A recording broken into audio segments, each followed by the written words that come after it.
వందే మాత్రం. నేను మీ journalist Navata. Welcome to R voice. దాయాది దేశం పాకిస్తాన్ మరోసారి అంతర్జాతీయ సమాజం ముందు జోకర్గా నిలిచింది.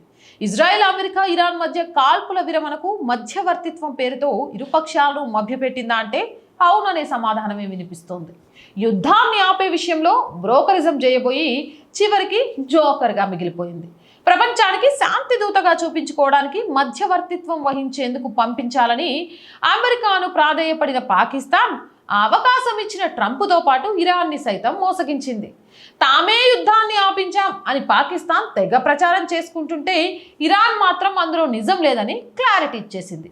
ఇటు అమెరికా అధ్యక్షుడు డొనాల్డ్ ట్రంప్ మొదట్లో కాస్త క్రెడిట్ ఇచ్చినా పాక్ పాత్ర లేదని గాలి తీసేశాడు. ఈలోపు ఇజ్రాయెల్ సైతం ఆ మధ్యవర్తిత్వంపై ఏకంగా అనుమానాలే వ్యక్తం చేస్తుంది. ఏప్రిల్ 7న ఇరాన్ పై దాడి చేస్తామన్న అమెరికా అధ్యక్షుడు డొనాల్డ్ ట్రంప్ ప్రకటించినప్పటికీ వైట్ హౌస్ అధికారులు మాత్రం యుద్ధం కంటే చర్చలే మేలని భావించారు. ఇందుకోసం ఇరాన్కి పొరుగు దేశమైన పాకిస్తాన్ను ఒక ఆయుధంగా వినియోగించుకున్నారు. వాస్తవానికి యుద్ధంలో టెహ్రాన్ పాకిస్తాన్ పై ఒక దాడి కూడా చేయలేదు. దీంతో పాకిస్తాన్ తాను మధ్యవర్తిత్వం చేస్తానని ముందుకొచ్చినట్లు, ఈ వ్యవహారాన్ని అమెరికా వెనక నుంచి నడిపిస్తోందన్న విమర్శలు లేకపోలేదు. అమెరికా, ఇరాన్ మధ్య కాల్పుల విరమణ ఒప్పందం కుదిరింది. ఇంకా అంతా సర్దుకుంటుందనుకునే లోపే పశ్చిమాసియాలో మళ్లీ ఉద్రిక్తతలు చెలరేగాయి. అమెరికా, ఇరాన్ మధ్య సిస్ ఫైర్ జరిగి 24 గంటలు కూడా గడవక ముందే ఇరాన్ మిత్రపక్షమైన లెబనాన్ పై ఇజ్రాయెల్ విరుచుకుపడింది. ఇరాన్ దాడులకు నిరసనగా హార్మూజ్ జలసంధిని ఇరాన్ మళ్లీ క్లోజ్ చేసింది. దీంతో తీవ్ర ఆగ్రహం వ్యక్తం చేసిన అమెరికా హార్మూజ్ జలసంధిని తెరవాలని, లేదంటే తీవ్ర దాడులు చేస్తామని హెచ్చరించింది. లెబనాన్ పై ఇజ్రాయెల్ దాడులు ఆపితేనే హార్మూజ్ ఓపెన్ చేస్తామని ఇరాన్ పంతం పట్టింది. ఈ పరిణామాలతో పశ్చిమాసియా వార్ ఎపిసోడ్ మళ్లీ మొదటికొచ్చింది. అయితే అమెరికా, ఇరాన్ కాల్పుల విరమణ ఒప్పందంలో గందరగోళానికి ప్రధాన కారణం మధ్యవర్తిగా వ్యవహరించిన పాకిస్తానే. యుద్ధ విరమణ విషయంలో అమెరికా కొన్ని షరతులు విధిస్తే ఇరాన్ సైతం మరికొన్ని షరతులను విధించింది. ఈ డిమాండ్లపై ఆయా దేశాలతో చర్చించి డీల్ సెట్ చేస్తామంటూ ముందుకు వచ్చిన పాకిస్తాన్ మరోసారి తన కపట బుద్ధిని ప్రదర్శించింది. ఇరాన్ ఇచ్చిన అసలు డిమాండ్లను మార్చి అమెరికా ప్రతిపాదించిన డిమాండ్లలోని అసలు విషయాలను మరుగున పెట్టి ఇరాన్కు ఇచ్చి ఇద్దరిని మభ్యపెట్టి యుద్ధ విరమణపై తీవ్ర గందరగోళం సృష్టించింది.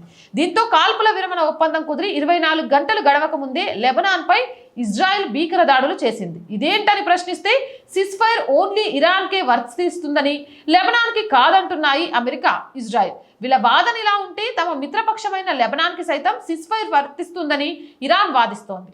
కాల్పుల విరమణ కోసం తాము ప్రతిపాదించిన 10 కండిషన్లలో లెబనాన్ పై ఇజ్రాయెల్ దాడులు ఆపడం కూడా ఒకటని ఇరాన్ అంటుంది. దీంతో కాల్పుల విరమణ ఒప్పందంలో గందరగోళం ఏర్పడి కథ మళ్లీ మొదటికొచ్చింది. పాకిస్తాన్ చర్యలతో అటు అమెరికా, ఇటు ఇరాన్ రెండు అసహనం వ్యక్తం చేశాయి. ఇరాన్ ప్రతిపాదించిన 10 డిమాండ్లను అంగీకరించేది లేదని అమెరికా స్పష్టం చేస్తే లెబనాన్ పై దాడులు ఆపాల్సిందేనని ఇరాన్ పట్టుబడుతోంది. ఈ గందరగోళానికి కారణమైన పాకిస్తాన్ తీరుపై మరోసారి సర్వత్రా విమర్శలు వ్యక్తమవుతున్నాయి. లెబనాన్ పై ఇజ్రాయెల్ దాడులు ఆపకపోతే కాల్పుల విరమణ ఒప్పందం నుంచి తప్పుకుంటామని ఇరాన్ హెచ్చరించింది. ఇదిలా ఉంటే హార్మూజ్ జలసంధి తెరవకపోతే తీవ్ర పరిణామాలు ఉంటాయని అమెరికా ఇరాన్కు వార్నింగ్ ఇచ్చింది. దీనంతటికీ కారణం కాల్పుల విరమణ ఒప్పందంలో భాగంగా లెబనాన్ ఇష్యూని మీడియేటర్ పాకిస్తాన్ సరిగ్గా హ్యాండిల్ చేయకపోవడమే. మధ్యవర్తిత్వం వహించి అమెరికా, ఇరాన్ యుద్ధాన్ని ఆపిని ప్రపంచ దేశాల ముందు జబ్బలు చరుచుకుంటున్న పాకిస్తాన్ మరి గందరగోళాన్ని ఎలా పరిష్కరిస్తుంది అనేదే వేచి చూడాలి. నాకైతే నమ్మకం లేదు దొరా. మరి మీకు కామెంట్ సెక్షన్లో పెట్టేయండి. మోర్ వీడియోస్ కోసం ఛానల్ వెంటనే సబ్స్క్రైబ్ చేయండి. అండ్ రోజు చెప్తుందేనండి, R group of channels, R voice, R political, R Sanskriti, 3 మన ఛానల్సే. So please subscribe our channels. మీరు చేసే సబ్స్క్రిప్షనే ఛానల్స్కి కొండంత బలాన్ని ఇస్తుంది. అండ్ ప్రతి వీడియోని లైక్ చేయండి, షేర్ చేయండి. మీ అభిప్రాయం ఏదైనా నిస్సంకోచంగా కామెంట్ చేయండి. అండ్ ఆర్థికంగా ఆర్ వాయిస్కి చేతుగా నిలవండి. మీరు చేసే సహాయం ఈరోజు చాలా చాలా చాలా అవసరం. మీ సహాయం కోసం ఆర్ వాయిస్ ఎదురు చూస్తూ ఉంది. సహాయం చేయాలి అంటే సబ్స్క్రిప్షన్ పక్కనే జాయిన్ అనే బటన్ ఉంది. 1 to 5 లెవెల్స్ ఉన్నాయి. ఏదో ఒక లెవెల్లో సపోర్ట్ చేయండి. లేదా స్క్రీన్ మీద గూగుల్ పే, ఫోన్పేతో పాటు అకౌంట్ డీటెయిల్స్ ఇచ్చాము. మీకు తోచిన సహాయాన్ని అందించండి. ఎంతోమంది వ్యాపారవేత్తలు ఉండుంటారండి. మీ మార్కెటింగ్ని పెంచుకోవచ్చు, మాకు ఆర్థికంగా చేయూతనియొచ్చు.